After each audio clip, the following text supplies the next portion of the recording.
Sa episode na ito, ipapaliwanag ko ang mga pagkakaiba ng type 1 at type 2 diabetes at kung paano mo malalaman kung alin dito ang maaaring naranasan mo. Kaya simulan natin sa type 1 diabetes. Ang type 1 diabetes ay kadalasang dulot ng autoimmune na mga sanhi. Kung may autoimmune na pagsira sa iyong mga beta cells sa pancreas, maaaring magkaroon ka ng type 1 diabetes.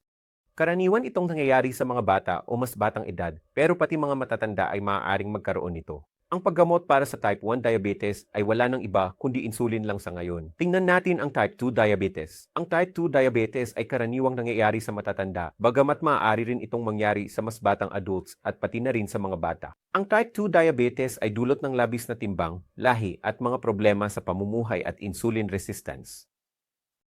Maaaring gamutin ang type 2 diabetes sa pamamagitan ng pagbabago ng pamumuhay, pag-inom ng gamot at minsan ay insulin din. Paano nga ba natin mapagkakaiba ang dalawa? Kung ikaw ay nagkaroon ng diabetes, dapat ay kayang matukoy ng iyong doktor kung ito ba ay type 1 o type 2 diabetes sa pamamagitan ng pagsusuri at pagkuha ng kasaysayan ng iyong kalusugan. Pero minsan, kailangan ng iyong doktor na magsagawa ng mas masusing mga pagsusuri tulad ng C-peptide blood test.